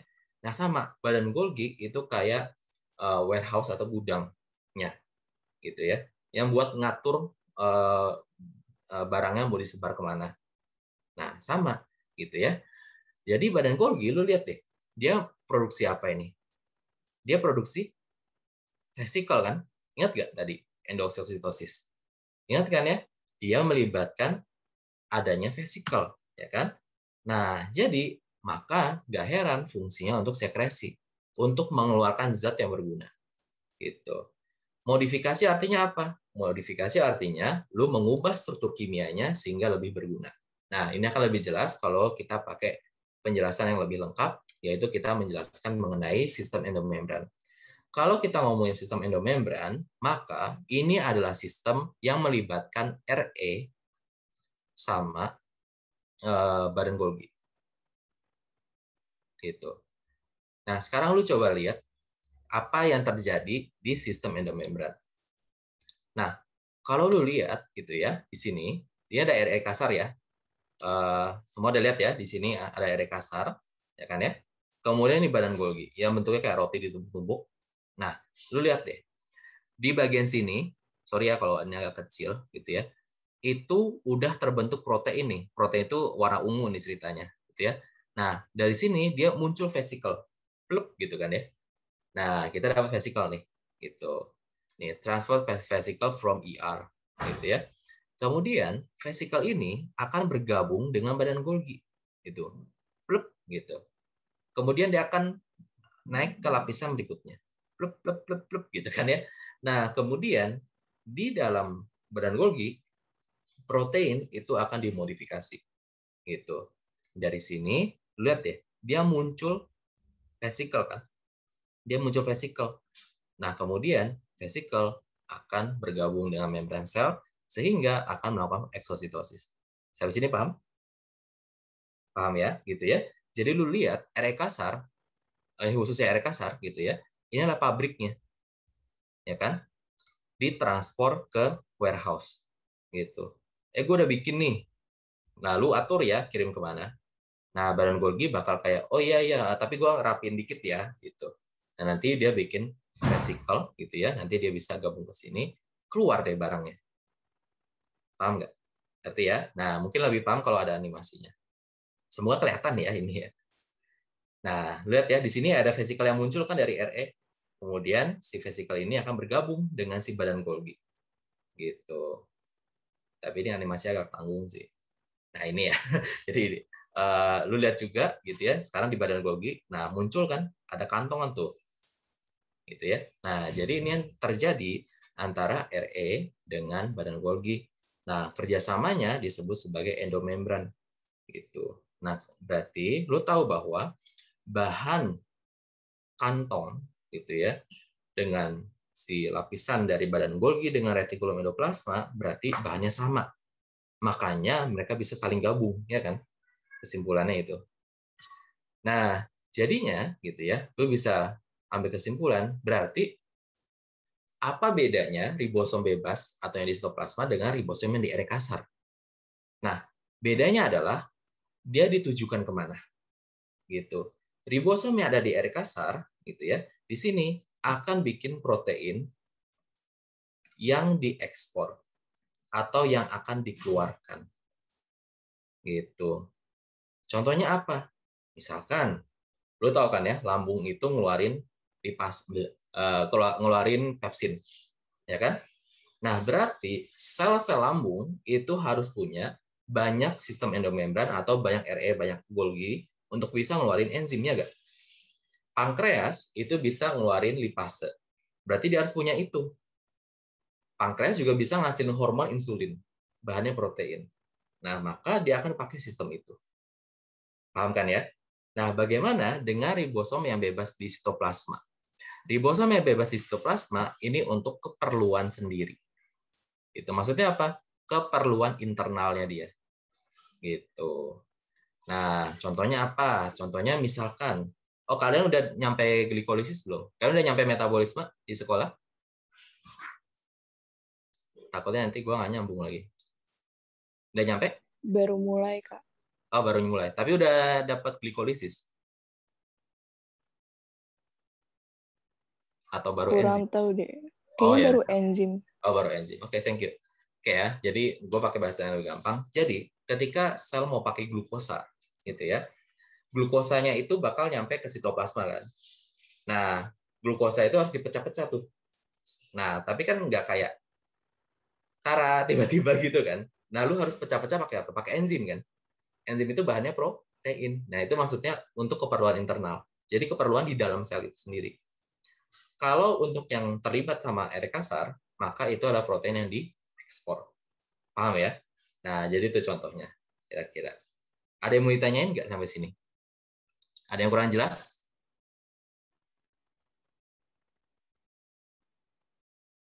Oke? Sip ya? Oke. Nah, kemudian selain ini untuk protein yang diekspor, nah coba lihat deh. Di sini, coba lihat ada apa? Vesikel yang dibentuk oleh badan Golgi itu nggak ada yang nggak keluar. Nah, yang nggak keluar ini akan membentuk yang namanya lisosom. Gitu. Jadi di sini juga akan berfungsi untuk membuat lisosom. Oke ya. Nah, sekarang lu coba lihat di sini kita bahas soal lisosom. Nah, lisosom dari kata lisis, ya kan ya. Arti lisis apa tadi? Ada yang bisa ingetin? Arti lisis? Pecah. Pecah. Nice, thank you. Jadi untuk memecah atau mencerna. Itu judul besar tugasnya. Biasanya berhubungan sama memecah atau mencerna. Biasanya kata-katanya ini. Nah, kenapa sih dia bisa memecah atau mencerna? Karena di dalam kantongnya, ini kan vesikel kayak kan? Di dalam vesikel ini tersimpan enzim, gitu ya. Tersimpan enzim yang sifatnya hidrolitik. Artinya dia bisa menghidrolisis. Paham kan? Nah, sekarang apa yang harus dipecah? Gitu kan? Apa yang harus dipecah? Nah, kita contohnya ini. Nah, di sini ada dua mekanismenya yang dijelaskan. Ada fagositosis, kemudian ada autofagi. Nah, coba lihat. Fagositosis lo tahu ya, suatu sel memakan sesuatu. Misalkan ceritanya ini sel darah putih, gitu ya, makan bakteri. Maka ketika dia memakan bakteri, tahu ya, terjadi proses endositosis kan. Maka si bakteri masuk, pluk gitu kan ya, bikin kantong, seret gitu ya. Nah, gimana cara mencernanya? Maka kantong makan ini gitu ya, atau si vesikel ini, dia akan dihampirin sama lisosom. Nah, karena bahannya sama, dia bisa bergabung nih. Dia bisa bergabung. Maka apa yang terjadi? Maka isi dari lisosom, yaitu enzim hidrolitik, akan luber ke kantong makan tadi. Karena luber, maka akan terpecahkan si yang dia makan. Nah, itu fungsinya. Berarti untuk fagositosis. Fungsi yang kedua adalah autofagi. Auto itu artinya sendiri. Faga itu artinya makan. Memakan sendiri. Maksudnya apa sih? Jadi, di sini yang menjadi penekanan adalah organel yang rusak. Jadi ada kalanya organel kita itu ada yang error. Nggak bisa dibiarin, harus cepat-cepat disegel. Gitu ya. Jadi lu lihat, misalkan di sini ada peroksisom sama mitokondria, disegel sama kantong atau vesikel. Ya kan? Sama, dia bakal nyamperin nih si lisosom. Itu bisa bergabung, luber isinya pecah. Itu mencerna. Jadi fungsi dari si lisosom itu adalah untuk tadi apa? Fagositosis. Kemudian untuk autofagi gitu ya. Kemudian untuk autolisis. Nah, autolisis ini apa sih? Auto sendiri, lisis pecah, memecah sendiri. Nah, berarti ini fenomenanya misalkan apa? Misalkan hilangnya ekor kecebong ketika metamorfosis, gitu kan? Ketika mau jadi kodok gitu ya, maka ekor akan dilepas, gitu. Dengan cara apa? Dengan cara lisosomnya dibocorkan, gitu. Lisosomnya dibocorkan, sehingga sel akan tercerna, gitu ya. Nah, jadi ekornya bisa lepas. Paham ya? Jadi itu untuk lisosom.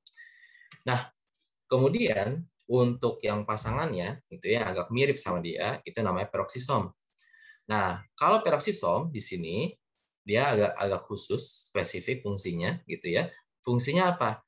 Nah, ini yang juga sering dilewatin. Itu fungsinya sebenarnya itu adalah untuk memecah asam lemak. Gitu. Jadi sumber energi kita, ingat, nggak cuman dari glukosa. Gitu. Kita tahu memang karbohidrat itu adalah sumber energi utama. Tetapi kita punya cadangan energi juga dalam bentuk lemak atau lipid. Gitu ya. Nah, salah satunya asam lemak. Nah, tapi sayang sekali gitu ya, ketika asam lemak ini dipecah gitu ya, akan memberikan produk sampingan berupa H2O2. Nah, ini baru ceritanya gitu ya. H2O2 ini adalah si hidrogen peroksida yang mana di sini sifatnya toksik atau beracun bagi sel. Maka peroksisom harus tanggung jawab, ya kan? Ya yang kerjain kok gitu kan. Maka peroksisom di sini mengandung enzim yang disebut sebagai katalase. Oke ya, atau golongan peroksidase. Kan lu udah masuk enzim kan ya. Nah, kalau ada kata ase itu mengacu pada enzim. Itu katalase atau peroksidase. Maka H2O2 di sini akan dipecah jadi H2O plus O2 menjadi zat yang tidak toksik buat tubuh. Gitu. Paham ya? Jadi ini organel yang khusus buat ngurusin ini. Pertama dia untuk memecah asam lemak sama untuk memecah produk sampingan yang berbahaya buat sel. Oke ya. Nah, jadi itu fungsinya. Nah, sekarang kita lanjut ke organel yang agak unik gitu ya, yang agak spesial. Nah, organel yang agak unik ini adalah si mitokondria. Nah, coba lihat dari struktur dari mitokondria gitu ya. Lu lihat di sini ada membran yang di luar sama membran yang ada di dalam. Ya kan ya? Outer sama inner membrane. Oke. Ini gua coret dulu ya, ini kurang tepat yang ini. Oke. Nah, jadi kita lihat bahwa ini adalah salah satu yang unik karena apa? Pertama, dia memiliki membrannya double, ya kan ya, membrannya ganda. Dari tadi kita lihat dia rata-rata satu kan, retikulum endoplasma satu, lisosom satu, badan Golgi cuma satu, peroksisom juga. Nah, kalau mitokondria dia sifatnya membrannya ganda gitu. Kemudian gitu ya, kita lihat strukturnya. Di sini ada membran luar, di sini ada membran dalam gitu ya. Maka ruangan di antara membran ini disebut sebagai ruangan antar membran. Ya jelas ya. Nah, kalau di biologi kata antar bisa diganti pakai inter gitu. Ruangan intermembran. Nah, kemudian ruangan yang dibentuk oleh membran dalam itu yang kita sebut sebagai matriks. Nah, ingat, matriks itu sebenarnya artinya ruangan. Kalau di matematika, matriks kan kayak gini kan. Nah, sebenarnya yang lu lihat itu bagian dalamnya kan. Nah, sebenarnya matriks itu adalah ruangan. Tetapi karena di sini adalah tubuh gitu ya, ruangan ini biasanya isinya cairan gitu. Jadi matriks itu adalah ruangan tengahnya. Nah, sekarang lu notice deh, di bagian matriksnya lu bisa ketemu apa? Ada DNA sendiri kan? Kemudian lu bisa ketemu ada ribosom sendiri. Nah, ini yang bikin yang bikin mitokondria itu unik karena dia memiliki DNA dan ribosom sendiri. Gitu. Jadi, dia bisa produksi protein untuk keperluannya sendiri. Oke ya. Nah, fungsi dari mitokondria ya ini yang paling terkenal ya harusnya ya. Jadi ini untuk produksi energi ya. Gitu ya, produksi energi. Atau kalau kalian udah masuk metabolisme disebutnya ATP ya, adenosin trifosfat. Gitu. Nah, jadi produksi energi ini bisa pakai kata apa lagi? Respirasi bisa pakai oksidasi juga bisa. Nah, jadi intinya lu produksi energi.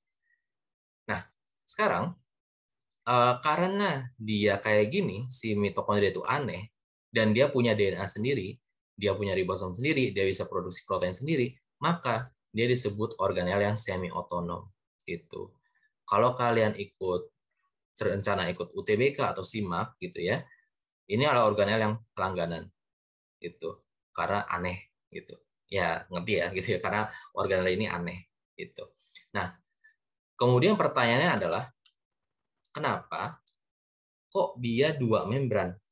Kenapa kok dia punya DNA sendiri? Kenapa kok dia punya ribosom sendiri? Nah, ini ada penjelasannya nih yang sering dibahas, yang sering dikeluarkan juga. Nah, itu pakai teori endosimbiosis. Mungkin buat beberapa teman-teman ini hal yang baru ya. Nah, jadi ini yang akan menjelaskan kenapa mitokondria itu aneh secara perilaku, secara bentuk juga, gitu ya. Nah, ini kaitannya dengan evolusi pada saat sel pertama kali terbentuk. Nah, ketika sel pertama kali terbentuk antara prokariot dengan eukariot, tentu saja yang terbentuk pertama adalah prokariot, ya kan ya, atau bakteri. Nah, jadinya gitu ya, kita kasih nama ini adalah A, yang gede kita kasih nama B. Nah, gitu ya. Nah, kita lihat deh. Jadi si B makan A, gitu ya. Jadi A itu adalah prokariot yang sifatnya aerob. Aerob itu artinya butuh oksigen, gitu ya. Berarti proses tubuhnya melibatkan oksigen. B juga adalah prokariot, gitu ya. Prokariot awal-awal, gitu ya. Prokariot awal-awal.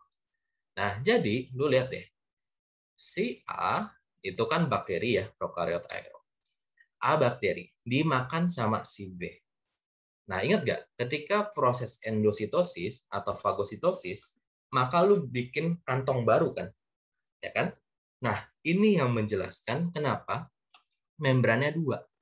Gitu. Karena membran dari dirinya sendiri, kemudian membran yang dibentuk pada saat endositosis. Paham kan ya? Jadi lu ketemu ada dua membran. Gitu. Kemudian A pada akhirnya tinggal di dalam si B. Maka itu yang kita sebut sebagai endosimbiosis. Simbiosis yang terjadi di dalam. Maka si A dapat tempat tinggal, maka si A itu akan balas budi dengan menjalankan reaksi respirasi aerob.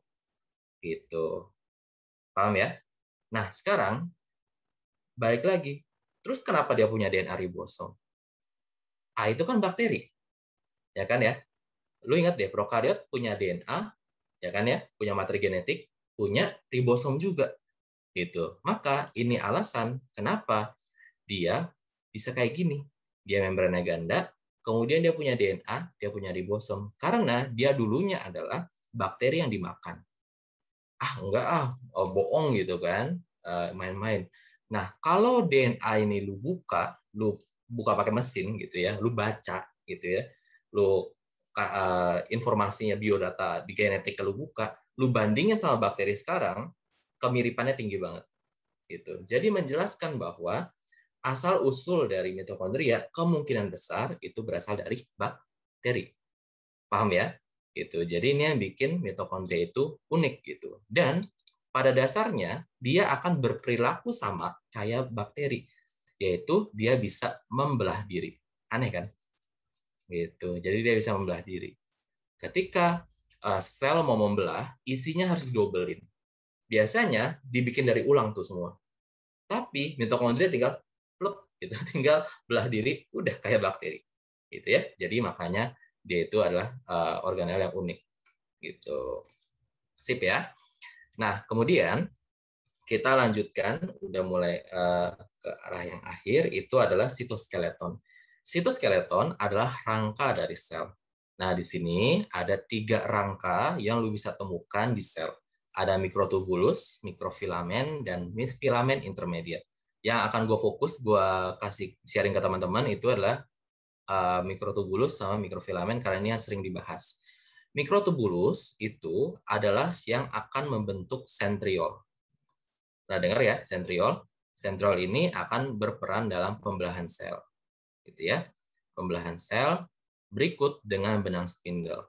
Nah, nanti lu ketemu ini di bab 4. Ada babnya sendiri gitu untuk pembelahan sel. Oke ya. Nah, kemudian ini yang akan menyusun flagel sama silia. Kalau pernah dengar gitu ya, di kelas 10 ada flagellata, ciliata, nah bahannya ini. Sperma punya ekor, ini juga bahannya flagel dari mikrotubulus, gitu ya. Nah, mikrofilamen punya nama lain adalah filamen aktin. Nah, kalau pernah ingat aktin miosin di sistem gerak gitu ya, ini fungsinya untuk kontraksi otot. Kemudian Yang selanjutnya itu adalah untuk membentuk aliran sitoplasma. Jadi kalau lu bayangin sel itu kayak danau, tapi airnya gerak terus. Jadi airnya nggak ya diem gitu, tapi dia gerak terus. Maka ini fungsinya apa? Fungsinya salah satunya adalah untuk membentuk kaki semut. Pernah dengar kaki semut atau pseudopodia? Gitu ya. Misalkan di sini ada satu organisme kayak gini bentuknya. Di sini ada makanan nih. Nah, dia akan menjulurkan sitoplasmanya nih. Dia akan ngedorong sitoplasmanya ke sana. Buat ngedorong kan dia butuh penopang kan. Nah, jadi dia butuh si mikrofilamen ini. Contohnya apa? Ada yang tahu? Yang punya kaki semu atau pseudopodia? Ini gambarnya kayak gini bahkan. Kayak muntahan. Ada yang ingat? Amuba gitu ya. Jadi ini contohnya di amuba ya. Amuba kelompoknya namanya Rhizopoda kalau teman-teman lupa. Oke ya. Jadi ini. Nah, jadi ini adalah si sitoskeleton. Nah, ini adalah si sentriol gitu ya. Jadi seperti yang gue bilang gitu ya, sentriol itu akan berguna untuk mengatur pembelahan sel. Dia akan menentukan orientasi atau posisi gitu ya, di mana dia harus membelah. Dah, singkat saja. Nah, sekarang untuk struktur dari sel tumbuhan. Kalau untuk struktur dari sel tumbuhan, nah pada dasarnya di sini kita pakai kata kunci untuk mempermudah plasmodin nolisen, ya plasmodin nolisen. Jadi kalau lu belajar sel gitu ya, biasanya di buku-buku kayak tips dan trik bla bla bla bla itu biasanya dikasihkan tabel gitu kan ya, nama-nama organel ada nggak ada ya merepotkan gitu ya. Jadi pakai ini aja. Plusnya refers to plastida, va-nya vakuola, din-nya dinding sel. Tapi kalau udah lihat gambar harusnya udah keluar kepala nanti. No artinya tidak punya lisosom dan tidak punya sentriol. Gitu. Nah, maka di gambar diagram ini gitu ya, yang terbesar ini adalah vakuola, gitu ya. Kemudian yang hijau ini itu adalah si plastida, dan yang bagian luar ini adalah si dinding sel. Gitu. Ingat, dia nggak punya lisosom, dia nggak punya sentriol. Paham ya? Nah, kemudian, apa sih fungsi dari vakuola? Cepat aja. Vakuola pada dasarnya judul besarnya adalah untuk gudang. Itu. Untuk gudang. Berarti dia akan nyimpen banyak hal. Nah, contohnya apa? Dia akan nyimpen air. Ya kan? Ingat tadi kita ngomongin osmosis, ya kan? Air akan masuk ke dalam sel. Ketika air masuk ke dalam sel, maka dia akan memberikan tekanan turgor, gitu kan? Sehingga sel dalam keadaan turgid. Ketika vakuola penuh, maka dia bisa mendominasi volumenya sel, ya kan, sampai yang lain itu kayak mepet ke samping gini, gitu ya. Jadi dia bisa berisi air. Kemudian dia bisa menyimpan hal-hal lain kayak apa? Nah, ini bisa menyimpan zat metabolit sekunder. Nah, apa sih metabolit sekunder itu? Nah, jadi gini. Metabolit ini adalah hasil metabolisme. Gitu ya, zat hasil metabolisme. Nah, pengertian metabolisme apa? Kan kalian udah nyampe bab 2 nih. Ada yang tahu pengertian dari metabolisme?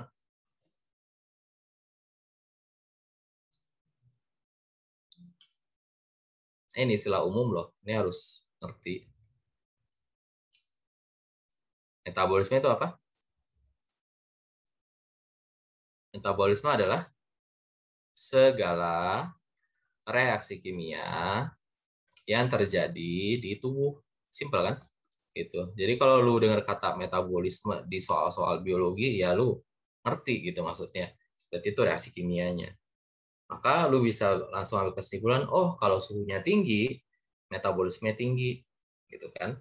Karena prinsip kimia kan, semakin tinggi suhunya, biasanya reaksi kimia akan semakin cepat berjalannya. Gitu ya. Jadi jangan lupa ya, metabolisme adalah segala reaksi kimia di tubuh. Nah, jadi ini ada hasil reaksi kimia gitu kan, zat metabolit. Nah, tapi di sini ada kata sekunder. Nah, jadi maksudnya apa sih? Nah, hati-hati ya, ini juga sering keluar terutama di UTBK istilah-istilah kayak gini. Kita ketemu ada istilah metabolit primer sama metabolit sekunder. Maksudnya apa sih? Jadi untuk metabolit primer ini adalah zat yang fungsinya untuk pertumbuhan perkembangan.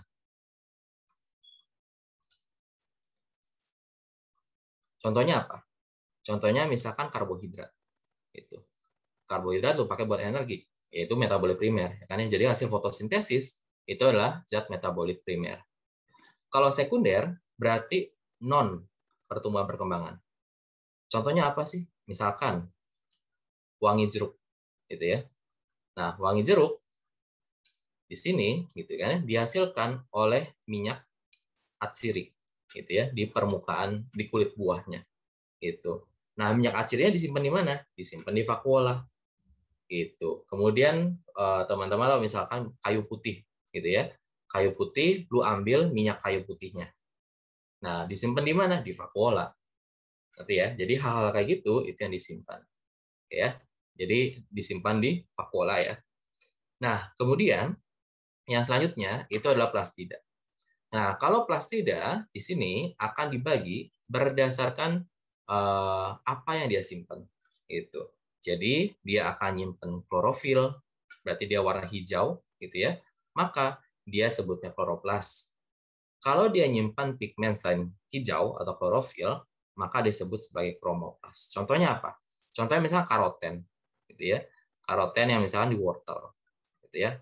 Wortel atau tomat, gitu kan, yang bikin dia warnanya kemerahan. Kemudian antosianin, gitu ya, yang lu temukan di mahkota bunga, gitu. Jadi ini lu bisa temukan ini kromoplas. Jadi lu lihat di sini gambar yang tengah, di sini ada bintik-bintik butir-butiran gitu ya, isinya warna merah. Nah, itu adalah si kromoplasnya. Paham ya? Kemudian untuk yang ketiga itu adalah leukoplas. Leuko di sini artinya putih. Berarti artinya apa? Berarti dia nggak nyimpan pigmen.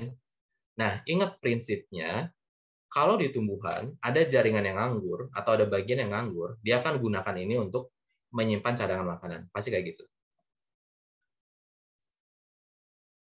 Gitu ya. Jadi digunakan untuk menyimpan cadangan makanan. Prinsipnya selalu kayak gitu. Jadi kalau misalkan lu ingat kayak diagram anatomi batang yang dikotil, kan biasa ditanya di soal itu kayak kambium fungsinya apa, xilem fungsinya apa, floem fungsinya apa ya kan. Tapi hampir nggak pernah yang ditanyain itu adalah korteks fungsinya apa. Itu. Nah, kalau misalnya lu ditanya korteks fungsinya apa, lu pasti tahu sekarang kalau jawabannya adalah untuk menyimpan cadangan makanan. Demikian juga untuk empulur. Gitu kan? Empulur itu juga akan berfungsi untuk menyimpan cadangan makanan. Jadi sekali lagi, kalau jaringan ini adalah jaringan yang nganggur atau bagian sel yang nganggur, dia pasti akan disuruh buat nyimpan cadangan makanan karena pada dasarnya tumbuhan itu bisa membuat makanan sendiri kan logikanya. Gitu ya. Nah, sekarang dia nyimpan cadangan makanan si leukoplas. Nah, yang dia simpan itu apa? Gitu kan? Nah, yang dia simpan ini bisa berupa amiloplas, proteoplas, elaioplas. Oh, maksudnya bisa berupa amiloplas ini. Jadi, apa yang dia simpan? Amiloplas jelas dia akan menyimpan amilum, ya, atau zat tepung. Proteoplas dia akan menyimpan protein, ya kan ya. Elaioplas dia akan menyimpan lipid atau lemak. Jadi yang namanya beda sendiri, nah itu adalah elaioplas ya. Nah, jadi contohnya apa? Misalkan alpukat gitu ya. Alpukat banyak mengandung lemak.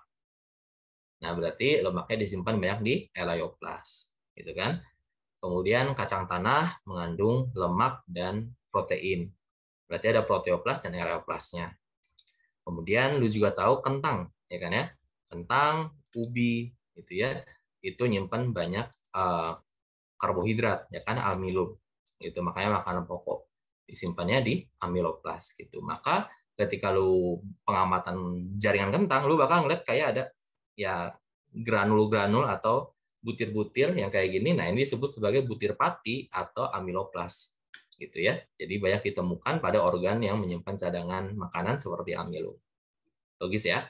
Nah, kemudian yang bakal kita bahas lebih lanjut itu adalah struktur yang unik tadi gitu ya, barengan sama mitokondria. Itu adalah plastida khususnya si kloroplas. Nah, sekarang kita identifikasi strukturnya nih.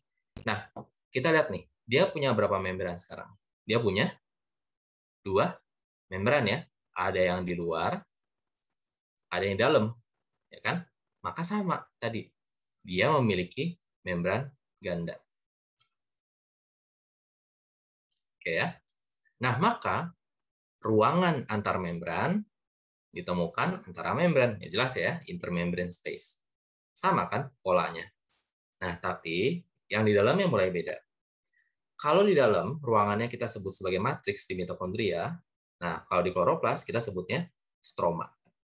Gitu ya. Jadi sama dengan matriks di mitokondria. Nah, sekarang bagiannya juga ada bagian lagi kan ya, nggak kayak si mitokondria. Nah, lu lihat di sini ada satu piringan, gitu ya, satu piringan itu yang kita sebut sebagai tilakoid. Gitu ya, jadi satu cakram ini, satu piringan ini kita sebutnya adalah tilakoid. Kalau dia satu tumpuk, nah ini yang juga sering salah diajarkannya, granum, gitu ya. Satu tumpuk dia granum, kayak ini nih, satu tumpuk kan ya kelihatan ya. Nah, tapi kalau dia ngomongin banyak tumpuk, kita sebutnya grana. Gitu. Kenapa gue ngasih tahu ini? Karena ini pernah keluar di UTBK 2019. Gitu.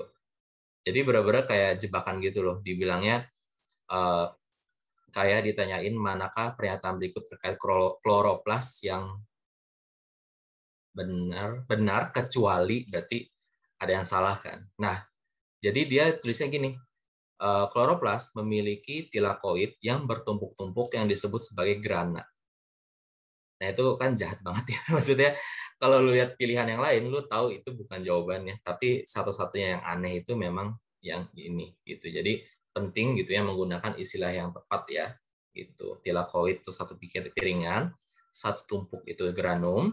Nah, banyak tumpuk itu namanya grana. Gitu ya. Nah, kemudian ruangannya disebut sebagai, nah di dalam nih, nah ini yang kita sebut sebagai lumen ya. Gitu. Jadi, lumen itu ada di dalam tilakoid. Gitu. Dalamnya lumen. Jadi ada ruangan lagi gitu. Itu sih istilahnya doang ya. Jadi kita lihat agak beda ya memang ya dibandingkan dengan si mitokondria ya gitu. Nah, terus tadi kan kita bahas ya kalau mitokondria punya DNA sama ribosom. Sama. Kloroplas juga punya DNA sama ribosom. Nah, kita balik lagi bentar ya. Nah, ke sini ke cerita ini. Katakan ini C, gitu ya. C dimakan sama si B. Ini si B ya. C dimakan sama si B. Maka C ini siapa? C adalah prokariot yang autotrof.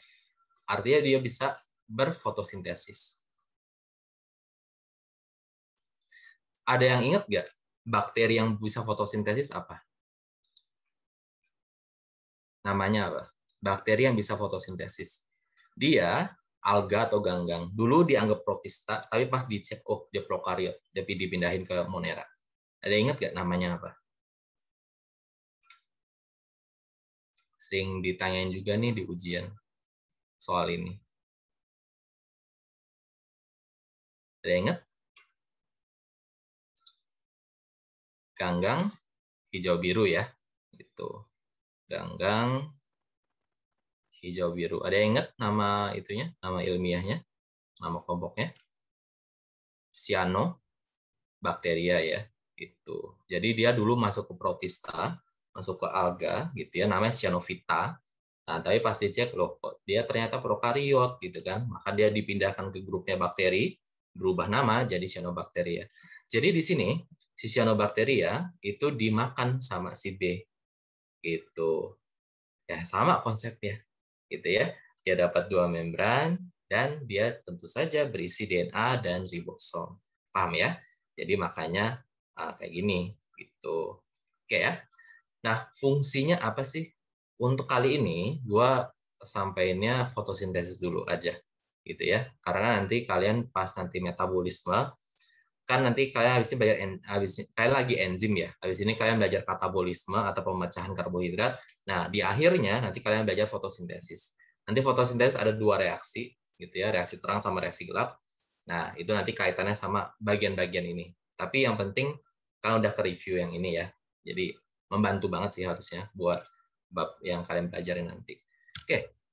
Kemudian yang terakhir itu adalah si dinding sel gitu ya. Nah, kalau dinding sel mah gua simpel-simpel aja gitu ya, yang mana dia tersusun dari yang namanya selulosa dominannya gitu ya. Nah, jadinya itu dinding sel dari tumbuhan di sini ada yang sifatnya dia primer, ada yang sifatnya dia sekunder. Gitu ya. Nah, kalau dia primer, dia tersusun dari selulosa, maka sifatnya dia cenderung lentur gitu ya, kayak lu pegang daun lu uel-uel ya tetap aja kayak gitu kan ya, karena dia punya selulosa. Kalau sekunder gitu ya, berarti ini terjadi penebalan. Itu dia terjadi penebalan dari dalam. Dari dalam. Nah, penebalannya ini berupa apa? Berupa zat kayu. Gitu ya. Berupa zat kayu atau lignin gitu. Sehingga lu akan dapatkan dia akan sifatnya lebih keras gitu ya. Maka lu akan menemukan bagian-bagian tubuhnya tumbuhan itu ada yang sifatnya berkayu atau keras. Paham ya? Nah, jadi itu terkait untuk dinding sel. Nah, dari sini juga lu bisa lihat bahwa antara sel tumbuhan 1 dengan sel tumbuhan 2 di sini antara dinding selnya itu bisa membentuk suatu hubungan gitu ya yang kita sebut sebagai plasmodesmata gitu ya. Jadinya satu sel dengan sel lainnya itu dia bisa berkomunikasi gitu. Jadi kalau misalkan sel ini kekurangan makanan, dia bisa minta sama satu gitu. Jadi itu sampai segitunya gitu ya. Sampai segitu detailnya. Jadi dia bisa melakukan suatu komunikasi atau suatu hubungan. Ya, ini untuk dinding sel. Oke, selesai. Nah, jadi dari penjelasan gua sampai sekarang ada yang kurang dimengerti gak?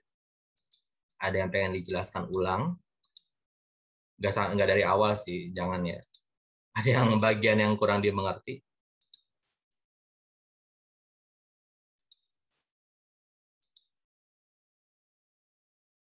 Oke. Masih aman ya. Ya kalau nggak ngerti silakan ya seperti biasa gue ingetin terus, nanya aja. Oke ya. Nah, karena kita masih ada sisa waktu, sebentar lagi sih, kita coba kerjain beberapa soal ya. Jadi kalian nggak usah repot-repot buka soalnya sekarang, gue share screen aja. Kan kalian udah dapat modulnya ya untuk soal-soalnya. Jadi itu kayak kumpulan soal buat dari ujian-ujian sebelumnya. Oke. Nah, kita coba yang langsung agak mikir ya. Oke. Yang nomor 7. Silakan dibaca bentar. Nah, kemudian kalian tebak jawabannya apa. Oke, yang ini ya, nomor 7 ya. Kita bahas yang ini dulu.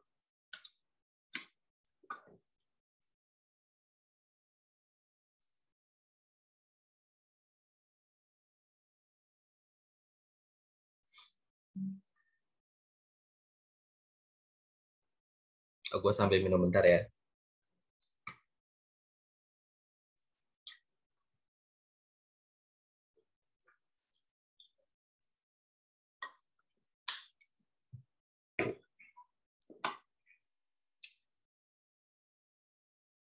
Oke.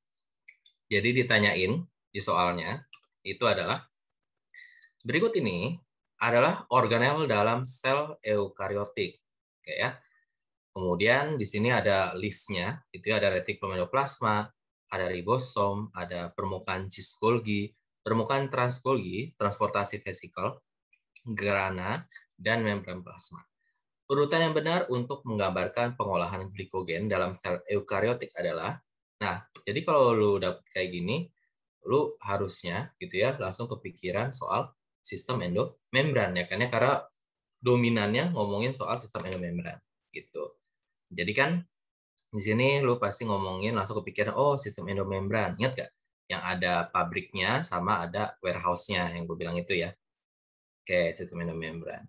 Nah, sekarang di antara ini, jadi gua kalau ngerjain biologi, soal-soal biologi, baik gua pas SMA maupun pas kuliah gua ujian gitu ya, kalau dapat soal PG, biasanya gue nggak nyari jawaban yang benar dulu. Biasanya gue fokus nyari yang salah. Kalau tipe soalnya kayak gini, yang agak mikir gitu ya. Nah, jadi di antara ini, mana sih yang paling nggak nyambung? Yang paling nggak nyambung jelas adalah si grana, ya kan ya? Karena grana ditemukan di kloroplas kan, berarti kan? Nah, jadi langsung lu coret yang ada nomor 6-nya. Ini coret, mana lagi? Ini coret. Oke. Nah, udah ke eliminasi 2 ya. Gitu. Kemudian, lu inget deh, sistem endomembran itu paling akhir nyampe mana? Paling akhir nyampe di membran plasma, ya kan ya? Atau membran sel. Gitu. Ini berarti yang paling akhir. Berarti ujungnya harus ada nomor 7. Berarti C salah. Nah, beres kan? Gitu. Jadi sekarang lu cocokin sisanya 2, 1. Yang ini udah mulai beda nih. Berarti urutannya ribosom, retikulum endoplasma. Berarti benar, kita lagi ngomongin sistem endomembran. Nah, setelah retikulum endoplasma, kayak ingat ya, bisa digambar kayak gini. Ini nukleus, terlalu tengah. Oke, ini nukleus ya. Kemudian ini si Quetiao ya, si retikulum endoplasma. Kemudian ini si Rocti kan, si badan Golgi kan. Nah, kan benar tuh, ribosom nyamperin retikulum endoplasma. Kan, makanya 2, 1. Kemudian 3 sama 4 nih pembedanya. Lah, sama-sama Golgi. Nah, tapi bedanya di sini ada permukaan cis Golgi sama permukaan trans Golgi. Nah, apa sih maksudnya cis sama trans? Jadi, kalau kita lihat di sini, di gambar ini, gitu ya. Nah, bagian ini, bagian yang ngadep ke dalam, itu namanya permukaan cis. Bagian yang ngadep keluar, itu namanya trans. Gitu ya, ngadep keluar. Nah, untuk mempermudah, ingat aja, transport keluar. Itu. Paham ya? Nah, berarti urutannya apa? Yang benar. Ada yang bisa bantu jawab? Yang B atau yang D? Bogor atau Depok?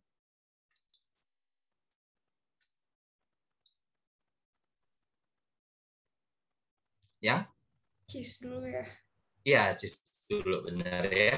Jadi ribosom, RE, baru cis, berarti yang B ya. Cis, baru trans, kemudian bikin vesikel, vesikelnya gabung ke membran sel. Gitu. Ada yang mau ditanyain nggak? Ada yang kurang jelas?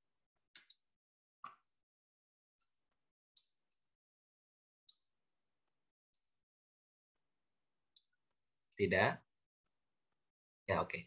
Gue asumsikan jelas ya. Oke.